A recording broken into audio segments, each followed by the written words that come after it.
Hello, I'm James. I'm 26 and I'm a software engineer in the Tennessee Valley area. For a fuller explanation of my situation, check out my previous video where I introduced myself and YNAB. I'm going to attempt to keep this one shorter and more YNAB centric. I think the most of what you need to know is that I'm using this to get YNAB to get out of credit card debt and achieve my goals. So to get into it, to get into YNAB, I've overhauled my categories a little bit since last time, primarily because I couldn't keep my hands off of it, maybe channeling some anxiety into this. It's certainly helpful to be able to log into this every day and see a snapshot of my finances, even if money appears to be moving slowly. So I restructured some of the outer groups, the category groups, to I restructured them for a better spending report. So if we go to this spending reports tab, each of a slice of this pie is a major credit category group.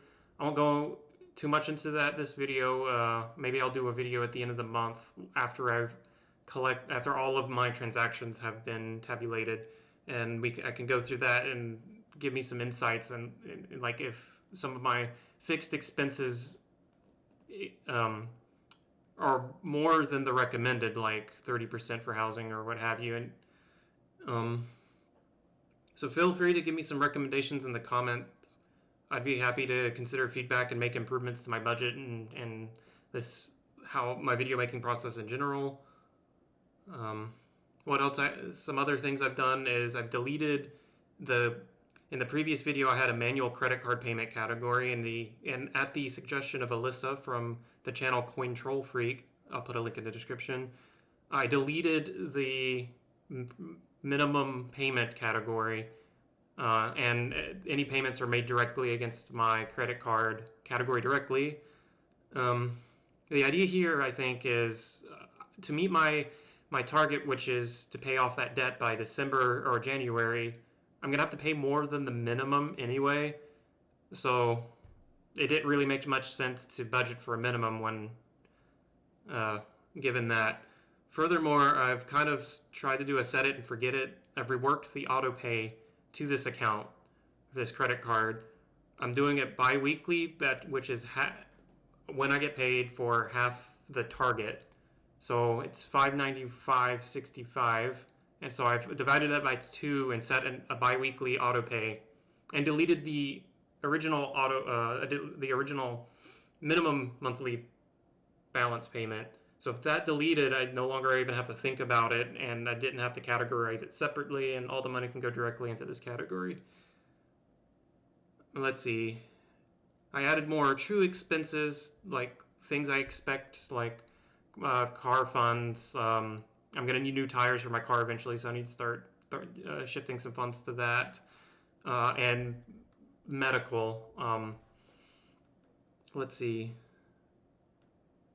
So yeah, I've got some medical here. I'm pretty sure it doesn't cover everything. And I've got some wants down here that I don't have any targets on. Stuff I want eventually. I'm pretty sure there will be something that I forgot, but at least I think I'll be better equipped to roll with the punches. So I've learned some things since the recording of the last video. I learned about automatic credit card payments, transaction categorizations. So if you make let's see here. If you make a payment or if you swipe your card, pay with your credit card, and you categorize that transaction into a budgeted category. Like you can see here, I had a positive balance on this credit card, and so I instead of waiting for that company to pay me out or Capital One to send me a check for the difference, it's easier to bring this down to zero. So you can see I've got some food category spending that I did here to bring this balance to zero. And this is when I learned on the budget, if you click here, as you categorize transactions into a category you've budgeted for, YNAB automatically shifts the money you funded into category to the credit card payments. So how that function really confused me in the last one, so I figured I would illuminate that. And so let's talk about that for a second. The YNAB method, that to me, that makes it, it seems like it's holding you accountable for any spending that you would do on a credit card. Because if you categorize a transaction on a purchase on a card into a category, you've hopefully funded it, or you plan to, roll with the punches and move funds around to cover it. So that's like a safety net, right? So if you're operating within the YNAB budget, you couldn't possibly dig yourself into a hole. Granted, you're keeping track of your taquito spending, right? So that just seems pretty awesome to me. So we're gonna keep an eye on that. Hopefully, I don't have to, as Caleb Hammer says, until you get your behavioral spending under control. I'm not gonna put any purchases on a credit card for now. I'm not a credit card person at this given moment.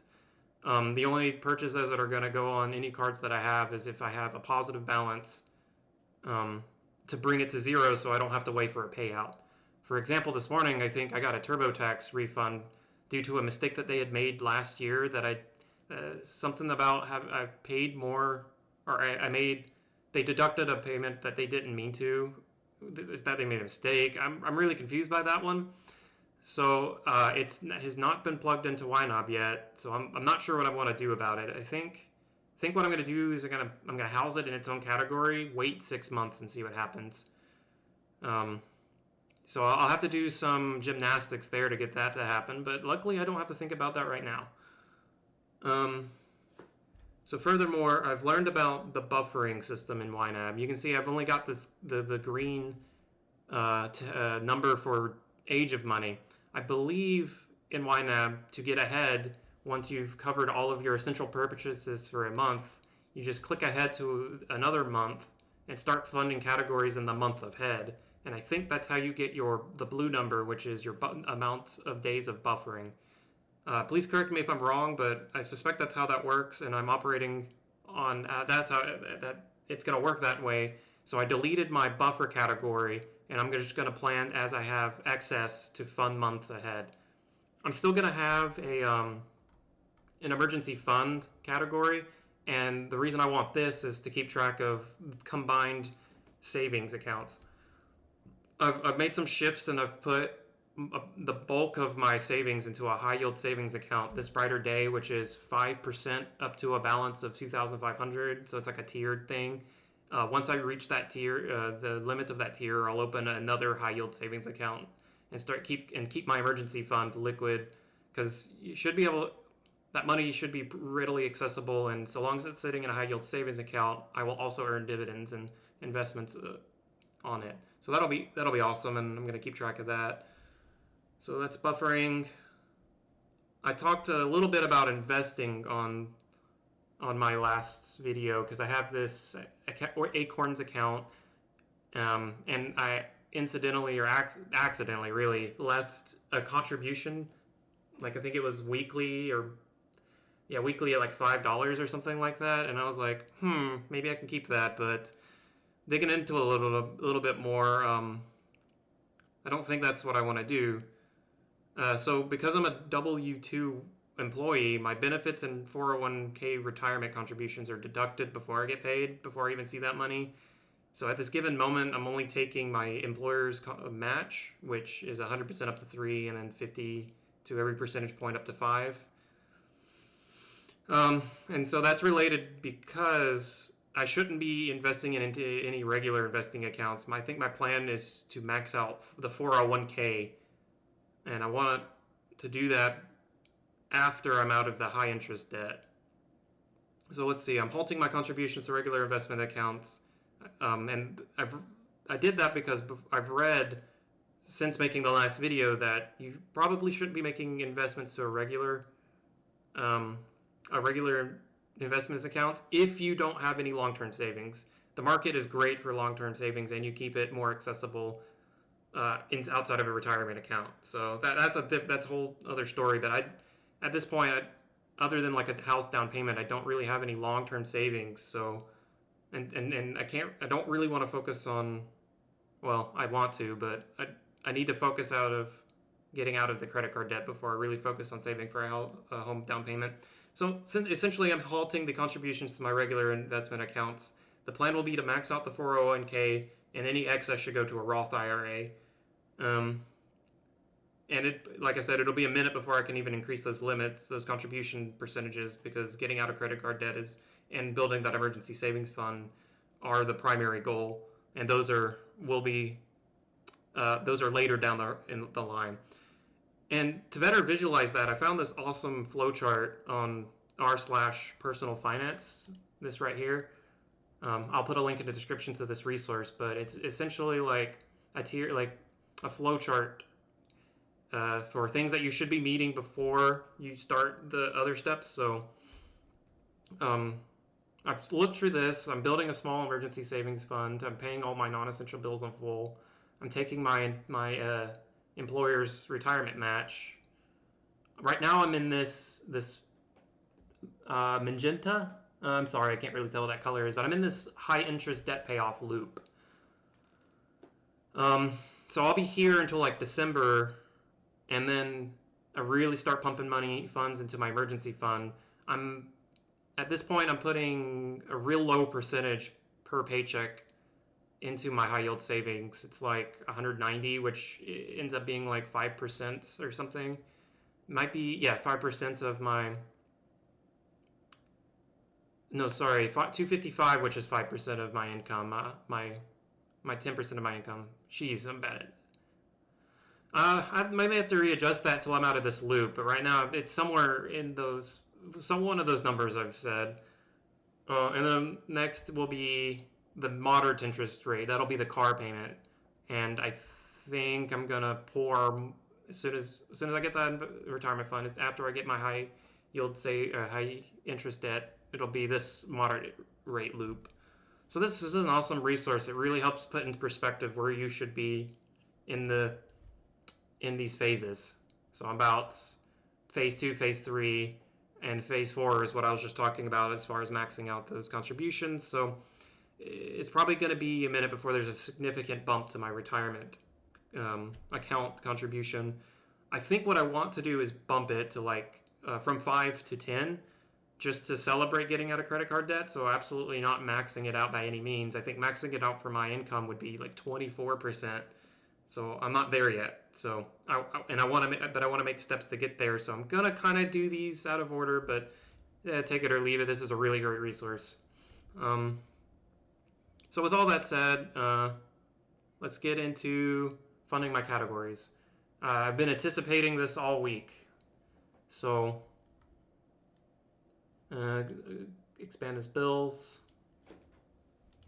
I've been thinking about it all week, but I'm not really sure how I want to approach this. Let's start with food. 200.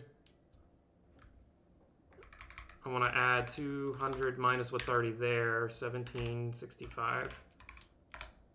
So that got me up to 200. Probably fund all the bills for this month. Oh, I also learned about custom views. So let's flip over to this has due date. I think this is going to help me focus on what needs to come first. This underfunded. I need to cover overspending in this category, and like I said, with the automatic deduction or automatic pay every biweekly, so this is going to come out without me having to kick it, which means I have to cover the overspending every time I sit down the budget, which that's more than doable. So I want to cover this overspending with my inflow. Ooh, sorry about that. So now that should put me about halfway through my target for this week, or for this month, sorry. And so let's just go down the list. Now we're gonna need to fund car registration so that doesn't sneak up on me. So that's funded for this month. I got the food. My physical's funded, which I have that next Monday. Dental, I expect to have to pay out of pocket for extra cleaning. Let's fund some of that. My gym monthly has been funded. I want to Before we start to talk about wants, this is definitely a want. I want to run a 5K. Let's keep scrolling to get the necessary stuff out of the way. This is my auto loan. Let's fund that. So at this point, I'm asking myself what must be done before I get paid next. So today's the 12th. I'll get paid again on the 26th. So let's look for let's look for targets that must be met before the 26th. So these bills are technically fall after. I may come back to them and fund them anyway. If YNAB needs to be funded. My trial for this, my license or the subscription to it ends this month. Available. Pretty sure it said the date on the thing when I funded it, so it's before the 22nd. But now that it's funded, I can't see it. Perhaps I should put a memo on there for when it's due. But I'll be ready to renew YNAB when that comes. Spotify. So the 7th, that's next month. I can skip that.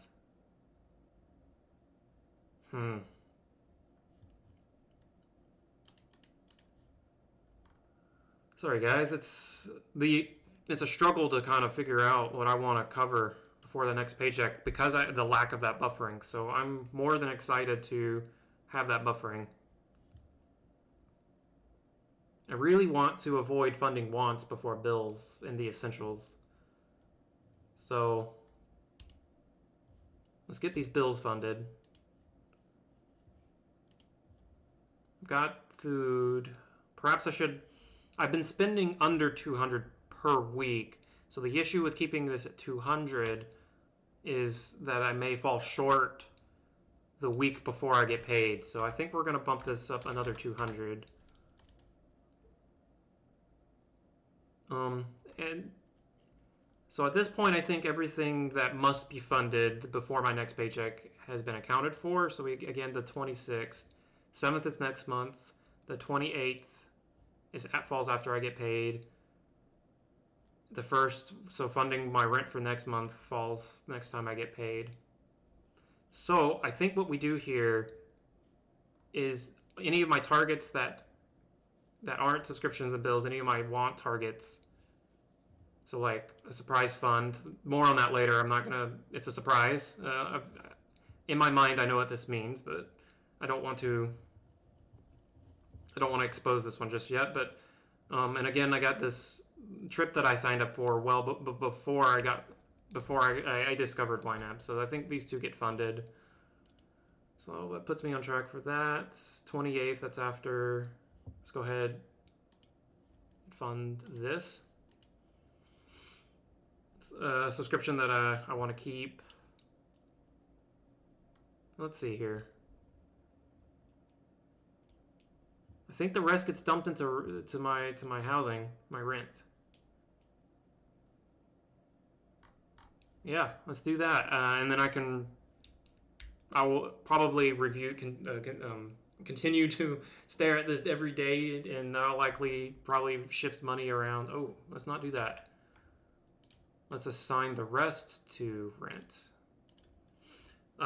Sorry, as I was saying, I'll probably continue to stare at this every day, and I'll probably shuffle money around, but I think this is a good framework for where the money's supposed to land. So thank you for watching. My next time I get paid or when I'll put up another one of these is the 26th, so I hope to see you then. See ya.